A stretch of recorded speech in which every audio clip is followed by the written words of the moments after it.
Well, it looks like right now we have blue team is going to be Team Chocolate, and then on the red team, the opposite team is the I forgot the name of the team already. Let's see. Tonight we have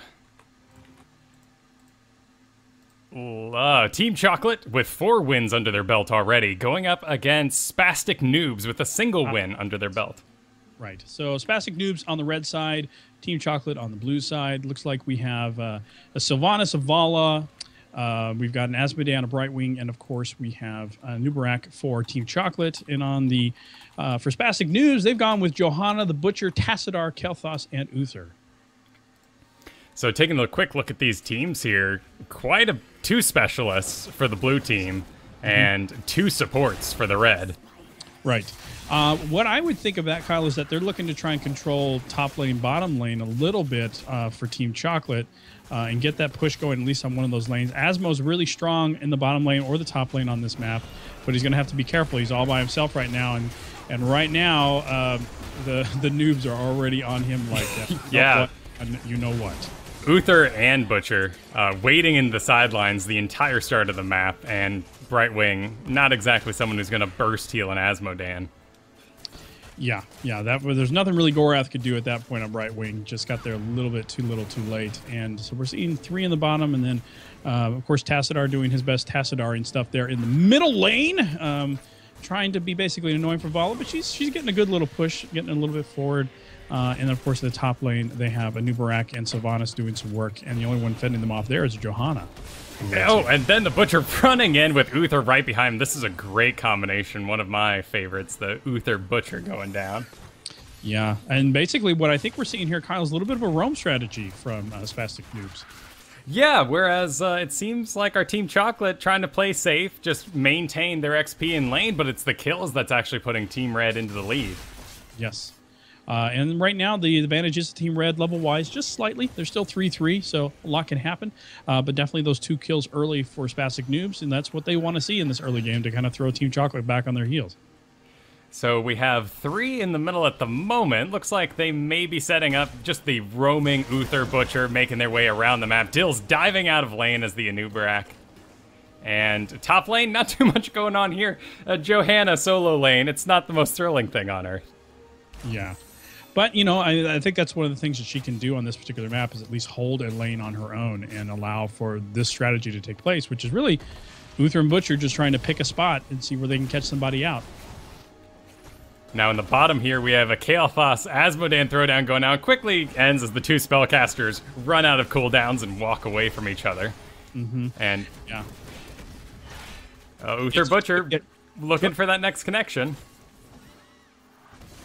Yeah, they're right now. I don't think they've got vision on the targets in the top lanes. They're kind of trying to figure out where they got. And right now, they had an opportunity, but they missed Brightwing being kind of out of play there, away from her team. That was probably a good chance for them to pick up another kill. But right now, Team Chocolate's, I think, a little bit wise to what's going on. So they're being real cautious and drifting back a little bit to their forts to make sure that they're not playing too far out in the open. With time, we're going to see that Brightwing really take advantage of her skills against the Butcher, but in this early game, just trying to follow around the ganks. Butcher getting really aggressive, diving into tower range, immediately walking out. Yeah, and he has to be careful, you know, Kyle. He's not a tank by any stretch of imagination. No, he's a big guy though, and it can be misleading for new players. Brain Pasta seems to know him well. Yeah, he got out of dodge pretty quick, and partnering him up with the good strong healer that can also stun. That's such a smart move on their part as well. Looks like that roam is moving bottom, but we did see a Nubarak Beetle catch sight of them as they walked. And oh no, Asmodean overextending. Kel'Thas right on top of him with that massive Asmodean health pool. He might be able to walk out of there just fine, and he does. He does. Hakito manages to scoot right out of there, and Gorath this time I think was looking for it, so he got there a little bit quicker with Brightwing to offer a little bit of support. Actually interested to see, although we can't see how many stacks of fresh meat the Butcher has right now, having not gone down. I'm imagining he's at least up to his 25 stacks, so that makes him super dangerous. Yeah, let's this mid game. Let's take a quick look here. Looks like he is putting everything he can into that fresh meat stacks. We'll see if he does the full meat build as it goes. But Anubarak doing the Beetle build. Got a little bit nerfed this last patch, but not really affecting his overall gameplay. No, not as a true tank. I mean, he's still very effective playing in that true warrior spot. But Gorath goes down on the bottom lane for Brightwing once again, the Butcher doing some serious damage, stun going down out of Uther, and the Fairy Dragon took a turn for the worse for sure. 20 gems coming in from Kael'thas. They only need 3 more, which are already sitting on top of Uther. It looks like they just realized this little bit of body block on the Tassadar. And Spastic Newbs gonna get the first Spider Queens. Yeah, they're playing pretty textbook, I think, here in terms of how their strategy, they planned it out for themselves. So, I mean, Kyle, they're right now, they've definitely, while they don't have a level advantage, I think the momentum advantage is definitely in their favor at this point. Oh, and with this Butcher just constantly going around ganking top and bottom lane, it's just going to put a Team Chocolate on the back foot. Right now, Team Chocolate seems to be just kind of prepping to defend against these Weavers, which have come down. They've all circled into the middle lane. There are 4 of them there. Asmodan's still in the bottom lane, so they're going to try and make short work of probably the top of the mid lane Weavers, then I assume move their way down. Asmodan's just going to have to try and hold his end off as much as he possibly can. They don't want to lose too many forts or turrets on this round. If they can keep a couple up, that would be a little bit of a win for them. But it looks like this top set of turrets and gates is probably going to go down pretty quick here. And Spastic Newbs is going to definitely hit level 9 before Team Chocolate hits level 8. And in this particular situation, it wasn't really a great Spider Queen for them to target first. Asmodan heading down to clean up that last little half-health one down at their bottom, still continue to do some damage. But otherwise, this push is basically over. Yeah. So at this point, yeah, Team Chocolate, Kyle, I would imagine they have to kind of regroup a little bit here.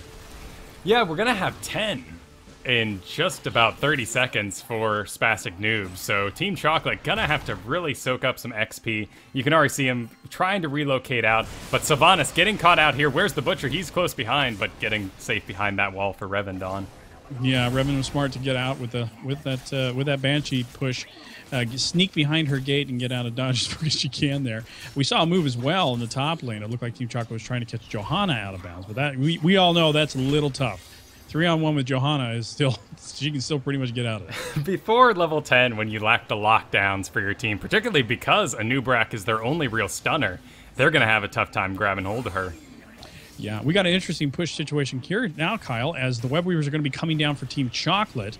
They're a level behind, so they don't have their heroic abilities yet, so they're going to have to be careful and try not to team engage, because they could easily get a team wipe here, and they need to catch up in XP here and try and draw a little bit closer. Level 10 is so important in this game.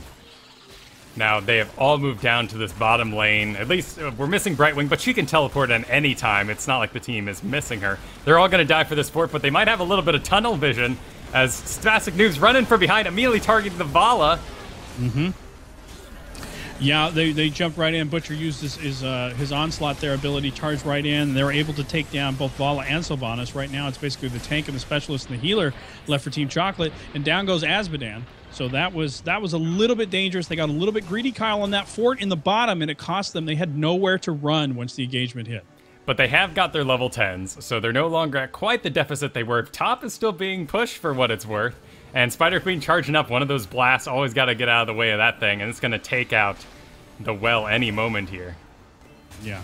So, effective push from the Web Weavers for Team Chocolate. They really got a lot of damage in that bottom lane, so that was a win for them. Cost them 3 kills, but that's, sometimes you got to trade that off. And they're going to draw pretty much even here at 11-11, and they're keeping this tight and competitive. And as I've seen in the past with Team Chocolate, they can fight back when they have to. Now, one of the main things to note here is that our Spastic Newbs are currently sitting on an entire turn in and then some of gems, and some of those just went in now. Team Chocolate is going to have to farm up some gems to match this push. Yeah, I agree. You don't want to basically see back-to-back, kind of be trading Web Weavers, and that's such a great strategy to try and collect those gems, be ready for a second turn as quick as possible. And here we go. We already got it.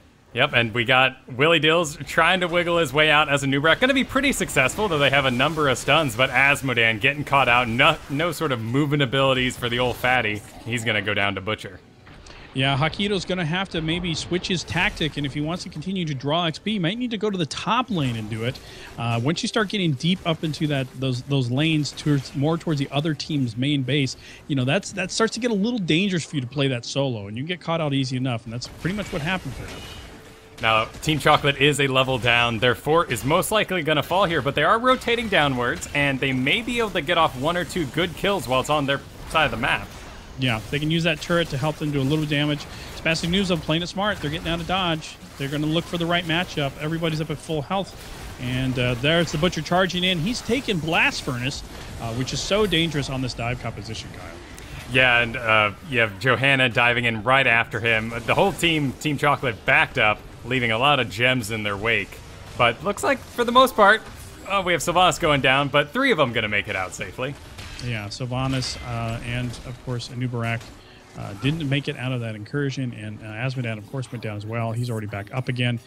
And, of course, I think at this point, I don't think that we have actually seen, that's correct, Team Chocolate has not been able to knock anybody off of the main map and set them on the bench yet, Kyle. It's no kills for them so far in this matchup. They do have the bottom fort and still maintain their main. I would like to see them take a couple of Merc camps if they could. Of course, not the boss. They're going to need an advantage for that one. Right, and it looks like the bottom mercs were already picked up there by Spastic Newbs. Smart play on them. Team Chocolate tried to respond, just didn't get there quick enough. But they're going to quickly melt down these mercenaries and move on to their next task, which I agree with you, Kyle, should be their near side bruiser camp. Well, they got the fort there in the middle to give them the side if they were going to be snuck up on, but looks like they might be going for a full-on gank here. You got Gerp in the front. The stun missing Johanna there. Mm-hmm. And the Butcher, of course, charging around right after Gerp. Gerp gets out of town quick. Looks like he's picked up Caltrops as well. Probably going to be smart for him in this matchup, especially after a dive competition. Oh, and that's a lot of bursts. 2 level ahead bursts from the Butcher, taking down Willie Dills real quick, taking down Sylvanas. And Spastic Newbs, smart, regroups, backs up. Mm-hmm. Yeah, they're playing very tight. They're not overextending. They're not taking any unnecessary risks. Despite, oh, hey, here goes the Butcher. He's already got Blast Furnace, and he mistimes it, although still gets Brightwing down, Kyle. The Blast Furnace going off, as well as the tiny version of the Flame Strike from Kael'thas still cleans up Gorath. Oh, man, that was actually a really solid play there. I thought they were foiled in that attempt because the gate was still up, but that Blast Furnace, as you mentioned, went off as well as the Flame Strike. That's a bit too much AoE burst for one little Brightwing to handle. But for Team Chocolate, Spastic Newbs are getting a little ahead of themselves. That was a very dangerous charge right into a set of walls. They are not farming any of the side lanes. Their bottom lane is relatively pushed out, and it looks like they may have split up enough for Team Chocolate to take this fort. Now they're going to regroup on them. Yeah, they're going to have to play smart here, and I think their best strategy, Kyle, is trying to catch a few heroes from Spastic Newbs out, get a couple of kills, get some folks on the bench, and then be able to try and get back to doing some work on some of the lanes. But right now, we're looking at another turn-in here from Spastic Newbs. They don't have quite enough for turn-in right now. Or actually, yeah, they have enough gems on them right now. If they can get a turn-in, they're going to get a second set of Weavers, or third set of Weavers for them. Yeah, it can be easy to think from our position well above the action here that Team Chocolate is playing risky, but they saw that Spastic Newbs was seconds away from a turn-in. Willie Dills going down there to the huge damage of a Kael'thas and a Butcher. Yeah, I just feel that it's going to be a little bit tough here. Brightwing, I don't know if has enough, bursty heals to keep up with that amount of damage that's going to come out from those 2 particular heroes at once. This is a really rough combo. It's hard to say at this point. I mean, to declare that Brightwing will be A-OK at level 20 once they can take Storm Shield isn't exactly the comfort Team Chocolate needs. Butcher, a phenomenal guy against PvE. Just look at him speed through the top boss. Yeah, he is the whirling dervish of destruction for sure, especially if he starts taking some of those talents that buff his movement and attack speed. And boy, they just melted that boss. Well, boss incoming top. Oh, Wed Weavers coming from the back. Kyle, this is textbook strategy on this particular map to get that boss and get Weavers at the same time. This top lane is going to be hurting for certain for Team Chocolate, as this boss is already making its way down to the last set of defense. But it is important to note that the Web Weavers only spawn as far as the lane is pushed out. So the other 2 lanes, relatively safe, really far out. Team Chocolate's going to be able to clear out this top lane and then address the other concerns, mainly their middle fort. Mm-hmm. Yeah, it looks like the big push here is coming from Spastic Newbs. They're going after that middle fort very quickly here. They know that they don't have any defense quite yet from Team Chocolate. They're going to take advantage of it, and they're going to go ahead and pull down this fort. And that means all the forts, all the primary forts in the defense line for Team Chocolate are down. There goes the last turret as well. So basically, they have their secondary set of gates and forts to take down, and they are kind of moving through this. The Web Weaver still progressing on the bottom lane with a huge incursion. Lots of those spawned ads are up as well with this particular Web Weaver down here. And we've got a little bit of some team fight action for sure, right, Kyle, in the middle. Yes, but we have 3 down at the moment. Asmodan choosing to make a sandwich out of the enemy team, and they wanted to be open face in this case, and they continue to push in. Not sure at 3 levels ahead they're going to be too afraid of the Brightwing Spit or the tiny icicles shooting out of the enemy fort. No, they seem to be playing pretty confidently right now. I mean, they, like you said, 3 levels up. A little bit rough in this particular position. They're kind of in the power position for sure, and I think. But here they go. They're pulling out once again. Smart. They're not going to get too greedy. They're not going to make a mistake. They're going to make sure that they keep this level advantage, and they're getting the near side mercs from Team Chocolate. And this is going to be a rough. This is going to be rough on Team Chocolate as well. They're just having to be in the position of defending all the time right now. All right, going down here, we got Willie Dills in the back with the Brightwing, so he's going to make it out safe. Revendon walking away. Butcher going down because he got kited. And actually, that's a huge boon for Team Chocolate. If they can get healed up and make something happen in the next 48 seconds, they could get back in this game. You're completely right. Willie Dills is obviously right, got to get healed up. Basically, the Kael'thas Phoenix was the only thing that really saved Spastic Newbs in that particular moment from maybe losing another hero there as well. It was a well-timed Phoenix to fend off Team Chocolate. They're going to get juiced up a little bit, and looks like they're going to have to decide how they're going to recover some of these levels. It can be done. This is the time in the match, Kyle, when you're down a couple levels, you can get a few back if you play your cards right. Absolutely, and if you look at the talents here, we have a couple of damage talents from Johanna. A damage talents and a slow coming out of Tassadar. Basically what this says to me is maybe they're overconfident. Spastic Noob is taking too many damage talents instead of some of the more safe, tanky, and support ones.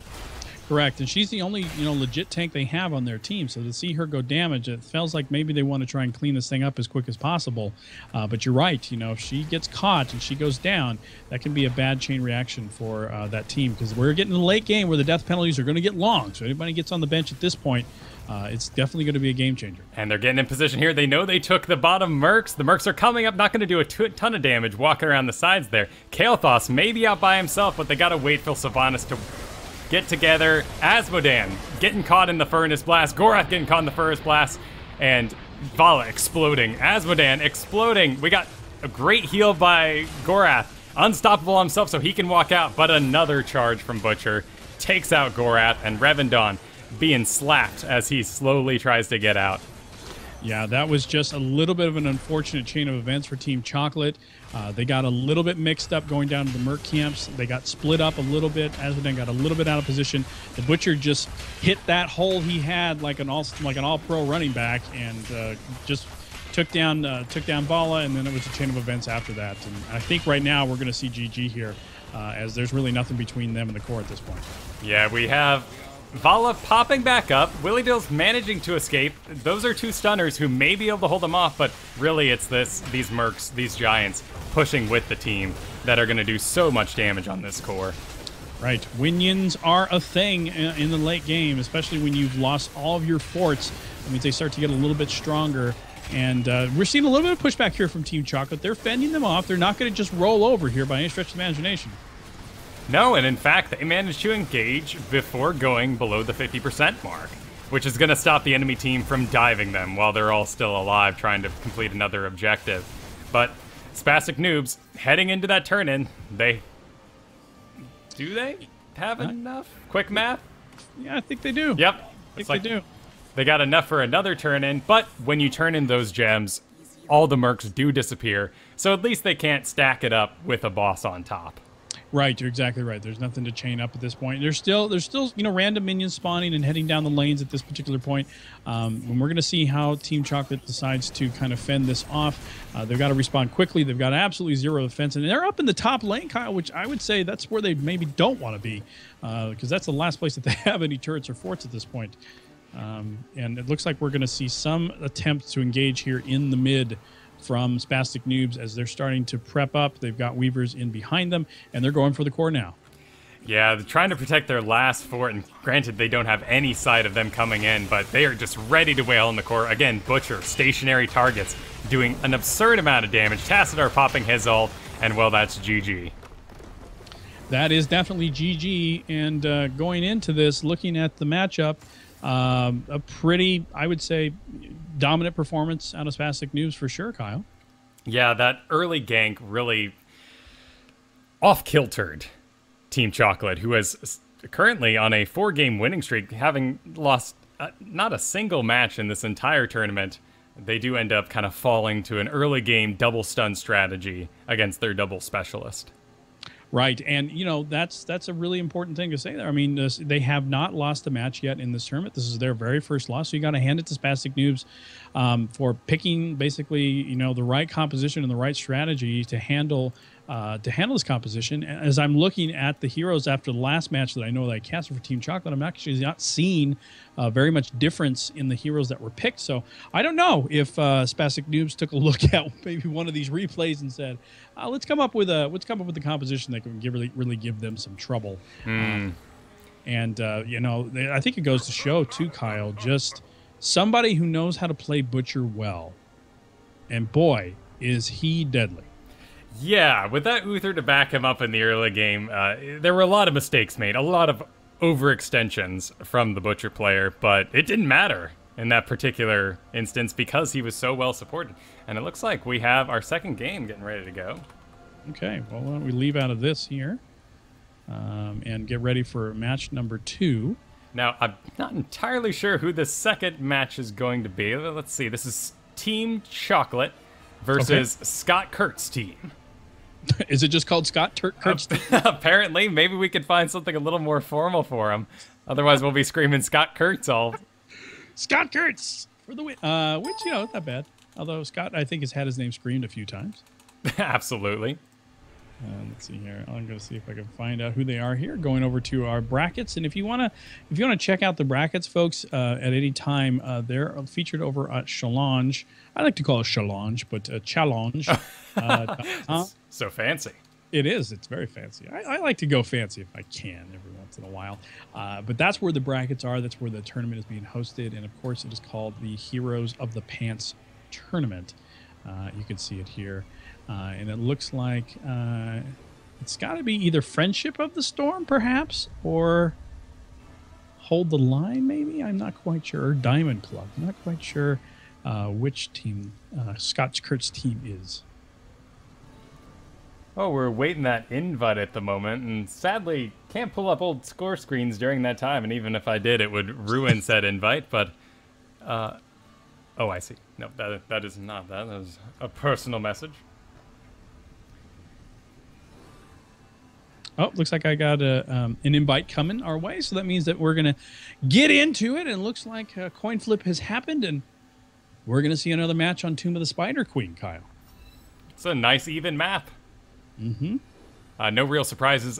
It's a great map for getting an early advantage and keeping it, so depending on which team picked this, I'm curious to know if Team Chocolate was raring to get back in there and fight on this map again, or if their enemy decided it'd be the perfect map to fight him on. Exactly. They just saw perhaps that Team Chocolate lost their first matchup on Tomb of the Spider Queen. Maybe they should pick it. So I don't know who won the coin toss, but nonetheless, we're going to get another shot at this. Although I do believe that we cast the match with Team Chocolate before on Tomb of the Spider Queen. So nope. Yep. I'm seeing in the chat room here. It looks like this was the pick from the opposing team. Well, we got Toonhound, Cabo. Oh, that one there. I'm just jumping right to Great Dane and Jelly, but Malekith. Malekith. Let's go with that. Let's go Malekith. So Toonhound, Cabo, Malekith, Great Dane, and Jelly. of course, for the red team, which is Friendship of the Storm. Fantastic name, I think. Yeah, wonderful, against Team Chocolate here. And Against Chocolate. once again, going on Tomb of the Spire, I'm curious to know if Team Chocolate's actually going to change their composition. Yeah, we're very curious as well, Kyle. I know that this is their kind of this is their composition, right? And we're in a tournament that doesn't require you to have to deal with any sort of bans. You can have mirror picks if you want to. So you really are able in this tournament to take a composition that you feel your team is strongest with and play that one composition. But clearly on the last map, it's really going to depend, I think, on what Friendship of the Storm picks. If they begin to see a lot of those stuns and dive composition stuff, are they going to make an adjustment and pick some different tunes? And already it looks like I'm seeing Melketh picking Kael'thas for Friendship of the Storm, Toonhound taking Thrall, Kabo taking Johanna, and then Lily, a support for Great Dane. Unfortunately, I can't see in this thing what the middle hero is. Me neither. It's a mystery to us all. But looks like Team Chocolate is varying it up a little bit, switching out a Newbrak for ETC. That's right. The question, and it's going to be Willie Dills, who is playing a Newbrak. He's going to be playing ETC on this matchup as well. So they're keeping the same roles, Kyle. Just a slight variation on which hero they're going to put in that tank spot. Yeah, interesting choice. I wonder if he's going to be going Mosh Pit, if they're hoping to have more of a global presence. I'd love to see an ETC diving around and supporting these two specialists who can really just, for lack of a better phrase, push the pants off the enemy team. Right. And, you know, Kyle, as I'm looking at this, too, I'm seeing Kael'thas, I'm seeing Thrall. That means that Thrall does have a stun, I believe, correct? He has a lockdown, so you cannot move or use any movement abilities. Right, so that's a perfect pairing with Kael'thas when it's at the heroic with the Phoenix, as well as with Flame Strike. And then we all know that Johanna also has a lockdown as well with her Condemn ability. So that pairs very well with Kael'thas. Lily putting out what I think is really something great for this tournament when you want to support classes. Somebody who has that big AoE heal after level 10. And so I won't be surprised if Great Dane go ahead and picks up Jugs for this particular matchup. But looks like Lily has unconfirmed her... Oh, no, she's right back in. Okay, so we got Lily and Johanna. Something important here is that both of them give 2-second-long blinds. And if they've practiced stacking those, that could be 4 seconds of something like a Vala, or in this case, a Tyrande, doing no auto attack damage. Right, you're exactly right. And this... Yeah, I mean, this is the fun part, right? This is the part where we get to kind of think, what are they thinking? We get to speculate on what these two teams are trying to do, and we haven't seen one of the teams ready up yet. So there's got to be some discussion happening at this point as to what is going on. Well, it looks like they're actually trading around a bit. They might be Team Chocolate might be going a double tank composition here with a Tyrande in the background. Both ETC and Johanna having pretty decent self heals. Maybe just hoping to blow up that Kael'thas as fast as possible. Exactly. And you know what? You can take Johanna as strong as she is. You know, actually, we're seeing a little bit of reverse there. You're right. And Kael'thas kind of swapping out. Willie Dill's taking KT. So, yeah, that's a lot of damage that they have there. But, you know, my question mark on this is going to be who their support is. And it looks like Gorath may have settled on Rhaegar as opposed to Brightwing. A good choice with the amount of burst that might be coming out of this enemy team. Again, middle mystery player. Who knows what's going on there with the Blizzard interface? But this is, you know, sort of a gentleman's tournament. We're not going to spend 3 hours playing Pokemon here. I'm going to switch back my Earth so you can get Ice out. I'm going to switch out my Ice so I can have Fire and all that sort of thing. We will be moving along here shortly. Yeah, I would imagine so. And it looks like even some changes here for Friendship of the Storm. They've moved a couple of folks around. I think no. They've stayed right where they at. They looks like they were going to switch out a few choices, but they've settled back into the choices they originally had on the board. And you can actually have doubles in this tournament as well. So there's no problem with a Kael'thas on both sides, a Johanna on both sides. Mm-hmm. All right, we've locked in another 4 players. Kael'thas getting locked in. Johanna, Thrall, looks like we might be ready to go here in any moment. Lily, waiting on you, waiting on Mystery Player.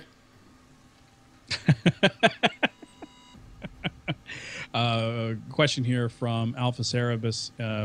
as to what's going on. This is the Heroes of the Pants Tournament Alpha, which means that this is kind of a, like Kyle said, a gentleman's tournament. It's kind of an informal tournament.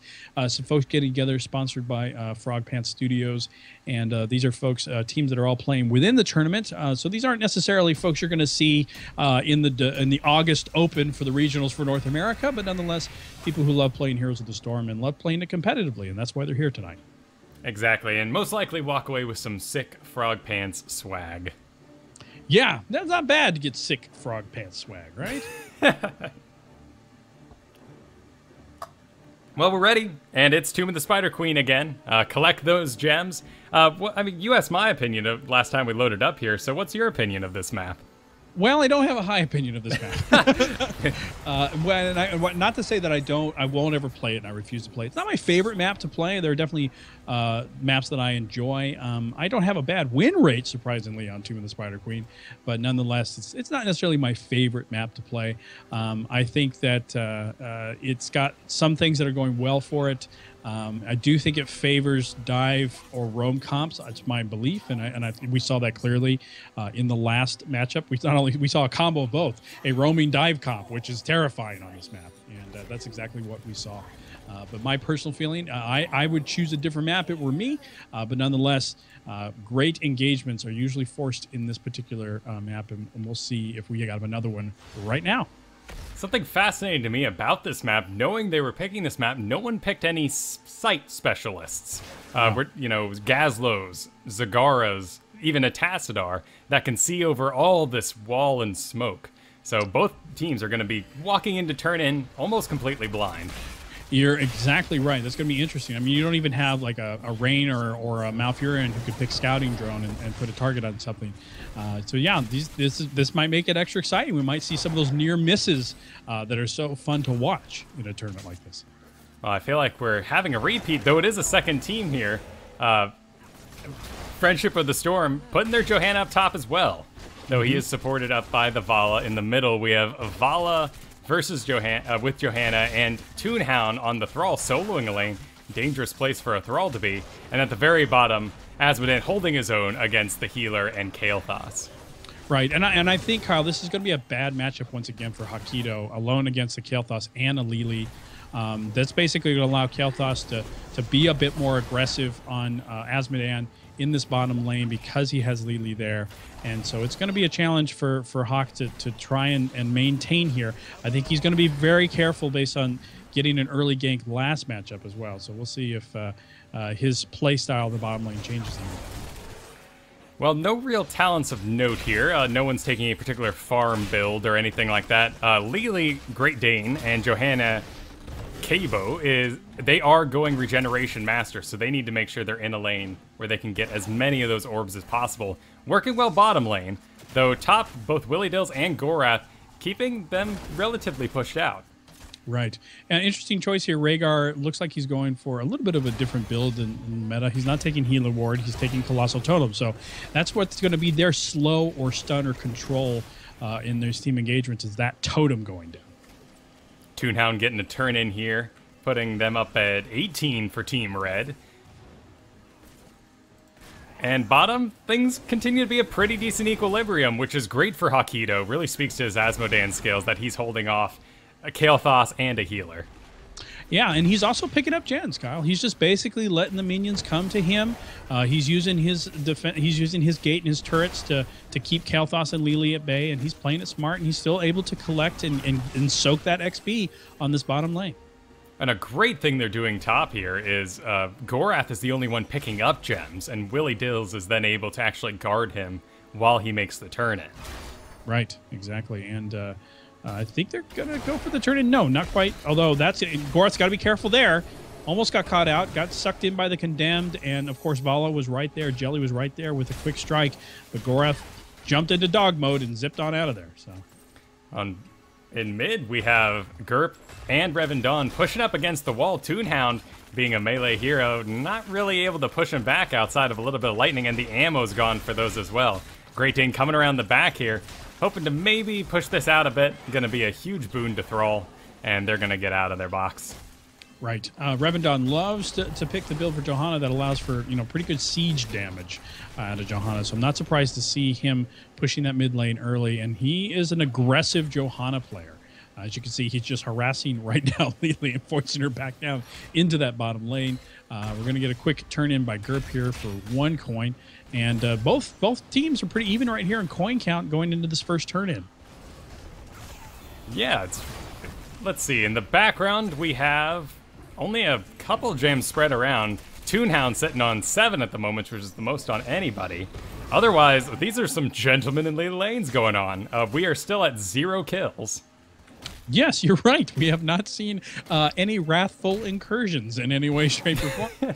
I think, though, we're going to see Toonhound is going to go for a turn in now. He's been kept a little bit on his heels in this lane, so he's just now getting to this gem. But Gerp's right there just to kind of lay a couple arrows down, just to throw a little composite down, just to get them off of there. And but Toonhound was able to turn in his gems, and I think we're going to see our first turn in for Web Reavers right now for Friendship of the Storm. Yep, Gerp hitting the Hearthstone, heading back, getting full before this push comes in. But otherwise, everyone's basically playing safe here. Willie Dill's also going back before the push comes in. Right, and we can see a little bit of a different approach here, too, from Team Chocolate. They're going to leave at least 1 hero in each lane and to try and to not lose as many forts and gates in this first turn in as they can. And I think they're going to all try and push in this top lane to start taking down Weavers and work their way down. That's what I would think we're going to see here. Well, and you can see this presence even a little bit paying off for them. They had a slight XP advantage there. With these spiders pushing, however, Friendship of the Storm is gaining a lead and may hit level 8 during this engagement. Yeah, but unfortunately, their Johanna Cable had to Hearth back. So basically, they're just kind of single player, double player pushing right now, not necessarily getting everything that they can out of these Web Weavers, and at least getting 1 full set of gates and turrets down. Obviously, it's a little bit early, but the top lane's already cleared of Weavers. The bottom lane is going to be cleaned up right now, or the mid lane's going to be cleaned up by Revendon right now, and then the bottom lane, Kyle, already cleaned up by Asmodee. A very effective defense of Weavers out of Team Chocolate. I'm very impressed with Team Chocolate's willingness to rotate throughout this entire match so far, and it's really helping them maintain against a really solid composition. But looks like we have a engage here. Oh, body block missed by Revendon. Toonhound boosts out using the Wind Fury. Great Dane coming in from the bottom, denying the turn-in. Poison on him, though I don't think Thrall's going to be able to close up. Right. Well, once again, a little bit cautious. No one's kind of found an opportunity yet. It feels like each team is hoping one of the other team makes a mistake and gives them an opportunity, yet either team is failing to do that at this point. They're just kind of continuing to play the objectives, to try and establish control of the lanes. And we're going to see a turn-in, I would imagine, here very quickly out of Team Chocolate so they can get their first set of Web Weavers as well. Yeah, they're getting... Looks like Friendship of the Storm was denied multiple times, and Team Chocolate gets their first turn-in. And it's going to be coming up here shortly. Gorath by himself against 2 in the top lane. Not so hot for him. He's doing his best, but he's going to lose a gate and a tower on the top lane. But it looks like Johanna and Willie Dills on KT, they are ready to do some serious damage here to this middle set of gates and turrets. They've already worn them down a little bit, Kyle. So we're going to see a good, solid push here. And I don't think Toonhound is going to have enough to fend them off by himself. He's going to need some help here from his teammates. We got Great Dane Lily coming in from the back, but not low enough help on Gerp or Willie Dills to really make that an effective gank, and both are neck and neck for level 10. We may have an explosive level up here. All right, level 10 for Team Chocolate. Can they make anything happen during this brief time? Nope, both teams have ultimates. Right. Rhaegar has taken Ancestral Spirit, or Ancestral Healing. No surprise for Rhaegar for Team Chocolate. And KT has, of course, picked up the Phoenix. We have Strafe, of course, out of Vala. And, of course, we have Asmodee's Demonic Invasion as well, which is a little bit of a surprising pick there. Kyle, I know you're a big Asmo fan. You like a Dark Pool instead of... But he's going with the... what I always call the more siegey choice at this point. From what I've seen of Hakito, he is great at the dunk, so I'm a little surprised to see it as well. Maybe he's thinking this game he'll be able to really capitalize all the mercs all around using that ultimate. You can take a Bruiser's camp in seconds. And pretty traditional picks here, too, for heroics out of Friendship of the Storm. They have the Sundering out of Thrall for their heroic Jugs from Lily. They have Strafe, of course, out of their Vala, Blessed Shield, of course, for Johanna, and then KT is coming in with Phoenix. So really no surprises on their end. Playing it smart. It seems like they know the meta of their heroes pretty well. We had almost a bad situation for Hakido at the bottom turn lane. Gravity was missed by KT. Hakido managed to just scoot out of there. That would have gone south for him. We're seeing a top push here out of Team Chocolate on this top fort and turret as well. Yeah, and they're going to get a fort, putting them at a full level lead. And it's actually Hakido staying down bottom has paid off in spades for him, as well as a 2-fort lead on top of that. So great soak from Team Chocolate. But their Malakath doing a great job denying these 14 gems that are sitting atop Asmodan. He's not going to leave him alone. No, he's not. But there it is. There is, of course, the heroic coming down of Hakido. He's going to try and get a little bit of a push here, I think, just to get Melketh out of the way so he can maybe come back and get that turn in. He's got 17 gems right now, and that means that he's going to be able to get his team another set of Weavers if he could just get back there and turn in. Well, Hakido's seeing the same information we are. The whole enemy team, Friendship of the Storm, is top. He's free to take that fort by themselves. But it looks like Johanna actually got snagged by a Johanna, and let's see if they can make something happen. Exactly. They've got him on the run, and I think this is a smart move here by Friendship to get out of that invite. They do not have numbers. They do not have love. They do not have health, and so they're all getting out of dodge, getting some hearth in, and they're going to juice back up and get back into the fight. Vala has taken over in the bottom lane for Kel'Thas, who had to spell out because he was also low in health. But the Web Weavers are already back up for Team Chocolate, so we're going to see another Weaver push for the TC. And this is exactly what Team Chocolate needs to be doing. They're pushing the top lane because it is their most forward lane, so the Spider Queen's going to come there first. Make sure it can do as much as they can. Down bottom, Rhaegar and Asmodan doing what they can to protect their Spider. Jelly blowing her strafe, seeing if she can get him down, make him back up, but Asmodan don't care. That laser's locked on, and it could spell the end. I think he's going to manage to scoot away. Yes, that dunk does miss, and Jelly, very close to going down, managed to scoot out with a vault at the very last key moment there, save his bacon. Now we could have an engage going on here. Johanna coming in from the back, not able to lock anyone down. Toonhound running in the front though, able to lock down Gerb. Gerb taking a ton of damage, but Ancestral Healing goes off on him. He's gonna keep on living, and Lily dies before she can even get enough of her cups off. Yes, and that's very key. A little slow for Lily getting the jugs off. She needed to get them up a little bit faster, but, you know, that is what it is. And right now they're paying for it a little bit, but they're playing it smart. They're going to get out of their Johanna is managing to, you know, peel Team Chocolate off of that engagement. So no further losses on their end. That could have gone a lot worse for them, but they did manage to get out of that with just one person down, and Lily's going to be right back up here. Team Chocolate's going to be regrouping Kyle and going for their bruisers, I think, at this point, which is a smart move on them. They got the objective out of the way. Now get some of their high-end mercs moving for them. That's what you want to see on this map. Yeah, and they're low on gems, so they can't quite do a turn-in, but sadly, being down at the bruisers means they are missing this wealth of gems being turned in at the moment, and that's going to be a full Spider Queen push for Friendship of the Storm. Yeah, that's something they needed at this point in the map to put a little pressure on Team Chocolate. They're down by 2 levels. They got to be smart here, though. Looks like they've got a team fight going here in the top. Lily is doing a good job of keeping them all off. Johanna's done a good job trying to lock some folks up, but Revendon jumps in, got very aggressive. Both Johanna's a little bit out and away from their teams, and that's going to hurt Cabo, I think, more than it's going to help Johanna. But once again, hitting that D key and scooting out of there as Cabo on Johanna manages to get out of there, and no one goes down in that entire team fight. What a dance. Yes. Spider Queen in that lane going down. Bruiser's pushing the middle Spider Queen, so not too much going to happen there, at least not for a long time. And down at the very bottom, actually, this Spider Queen is most likely going to take a fort unless they can disengage up top, which Johanna says no, and Thrall says yes and dies. And they, of course, kick his corpse way off the screen. Well, physics are needed. Exactly. Just further insults. But Johanna trying to peel them off of the gates there. They've got their own Phoenix down there to kind of push Team Chocolate back off. They're a little bit low on health. Gorath doesn't have much in the tank left. Revendon, too, not much in the tank either, and down below 50%. So they're going to move back. That's just a smart move. They're going to have to respond to these Weavers that are working both the mid and bottom lanes right now. Now, it looks like... Oh, no, they quickly take out the middle Spider Queen, so all is well. They did lose their bottom fort, but Friendship is pushed back to their last forts at the moment. Of course, when you lose those forts closest to your core, you end up giving your enemy team catapults, which is a huge advantage for them finishing the game.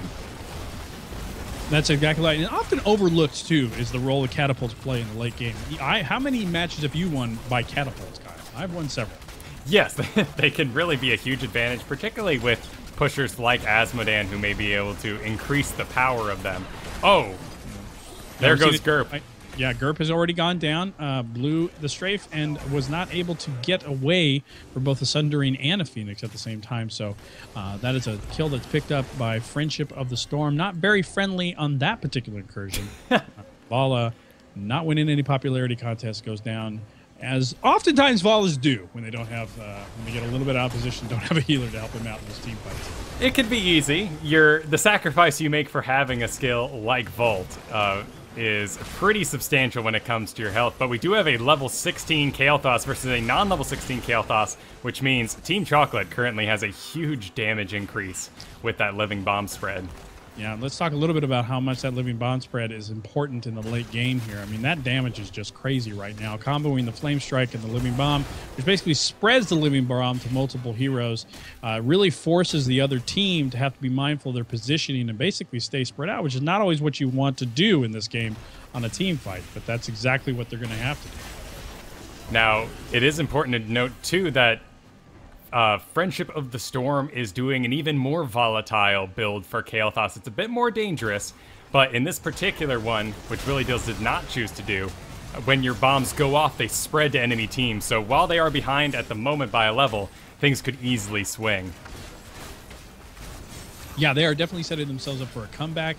They are only a level down, which is not a terrible place for them to be, and looks like they're gonna go after a fort here and pick that up. Of course, I think we've seen a boss already picked up for Team Chocolate, so that's going to force Friendship of the Storm. They got to respond, but they're going to run right into Team Chocolate. They've got their Phoenix down, Kyle. They've got Revendon down the tank, so that means the Team Chocolate is going to have to pull back a little bit. Cups are already up out of Lily and already burned out, but it looks like Team Chocolate's they're going to pull back, and Willie Dill's got to be careful. He gets an ancestral healing from Rhaegar, which gets him back up to full health, but they do not have numbers, and they're chasing. But, of course, Friendship of the Storm's got to respond to this boss who's already starting to take down forts and turrets. There's going to go down a fountain. That boss is already on the fort. That's going to be rough for them. And Hakido, during that brief moment where Johanna went down, was able to dive right in, grab all her gems, get a full turn in for Team Chocolate, and on the back of this boss is going to come 3 spiders. That's right. Malekith goes down for Friendship of the Storm. That's not good for them. That means they're lacking a lot of damage in this fight. Thrall is going to go down as well. Lily has got some mana. She can keep some folks up, but they've got to play smart. Johanna's way out away from her team and way out away from her healer. Going to get taken down by Asmodan. Now, on the backs of this boss, if he continues to live, looks like he's going to go down any minute, but that Spider Queen targeting the middle lane before pushing on over to the core. If Asmodan can get a nice long lockdown, they could easily get this core below half health. Right. I mean, they're going to be able to run enough interference right now with the Flame Strike. Jelly's getting into some trouble real quick on Vala, and she goes down again. That means it's just Lily and Malekith on Kael'thas left for Friendship of the Storm. Their core is already down below 50%. Kyle, I think it's almost all over but the crying. Feels like Team Chocolate can finish this off if they want to. Yep, it looks like Team Chocolate was saying, let's get out, but Revendon says, no, I'm already here, continuing to wail on that core, and if someone else can just join him, he has no health left. A long-range dunk may be enough to finish it. This is going to be tough. Team Chocolate does manage to take it. I don't know what hit finished it, but somewhere, an arrow flew and nicked that core. Yeah, I think it was a dunk. Oh, the damage over time on the dunk. Yeah. That was it. You're right.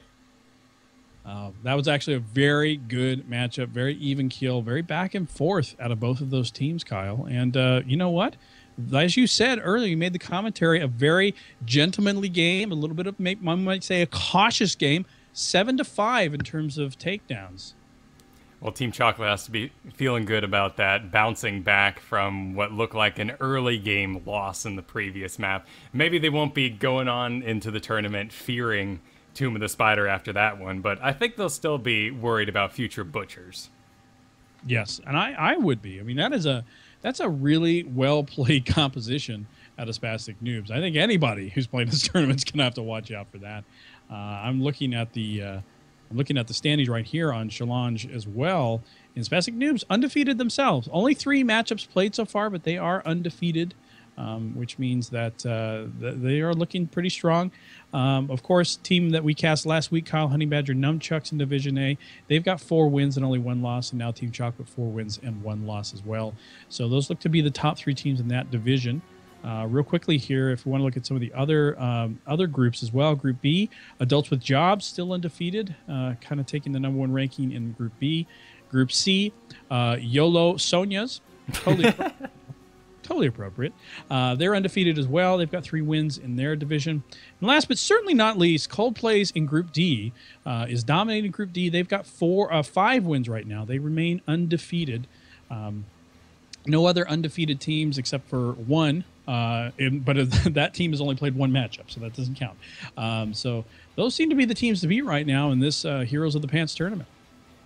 Man, I'm looking at the score screen from that last game. 7-5 kills. What a pillow fight that turned out being. Despite all the action we were getting so excited about, Spider Queens dying left and right, pushing back and forth. It looks like almost the whole team didn't even eat it once. Right. No, you're very right. It was very balanced out. In fact, it wasn't really towards the end there, Kyle, that we saw significant deaths on one side from a team, and that was 3 folks going down for Friendship of the Storm. That was really turning the tide as they were already in the base at that particular point. But yeah, this was a very back and forth, very cautious Team Chocolate, playing it smart for sure in the second matchup after picking up their first loss of the tournament. Well, that was actually our last match of the night. Just those 2. It's a best of 1, so we will see what results that has in the brackets in future days. But thanks for joining me for this. Oh, my pleasure. It was great. I know you've been on our show over on Stormcast. It was great to work with you again on this, and it's always fun to talk a little Heroes of the Storm, right? Absolutely. Can't talk about it enough. My wife's sick of hearing about it, so it's good to share with everyone else. Yeah, exactly. Hey, folks, if you would like some more information on Heroes of the Storm, if you're in the chat room, you haven't played the game yet, you can go to heroesofthestorm.com. It is a free-to-play game, so you can go download it and check it out and play right now. And, of course, Kyle, what you want to tell them a little bit about the show that you do, and then I'll tell them a little about the show I do. Sounds fair enough. You can find me on Into the Nexus Thursdays, podcast about Heroes of the Storm, and co-host with Garrett Weinzerl over there of Angry Chicken fame. And follow me at Kyle Fergusson on Twitter. Great. And my name, of course, is Mick Montgomery. You can follow me on Twitter, twitter.com/Mick Montgomery. And I do host a Heroes of the Storm podcast as well. It's called Stormcast. You can find more information on the show at stormcastshow.com. And we both of our shows record live and stream and all that good stuff as well. So you can catch us as we record. You guys record usually on Thursday nights, correct, Kyle? Yeah, Thursdays at 5 p.m. Pacific. Right. And you guys are Sunday nights. We're Sunday nights at 8 p.m. Pacific Standard Time. So you can catch us on twitch.tv/Spazbot Studios when we record. Always a pleasure talking with you, Kyle. Great to do this for the stream. Are you going to hang around and do some more stuff, or are we going to call it quits here? I think that's the last of it for the night, so I'm going to go ahead and take the stream down here. But thank you, everyone, for joining us. Hope you enjoyed the cast. Hope you enjoyed those games, and I look forward to bringing more of these to y'all.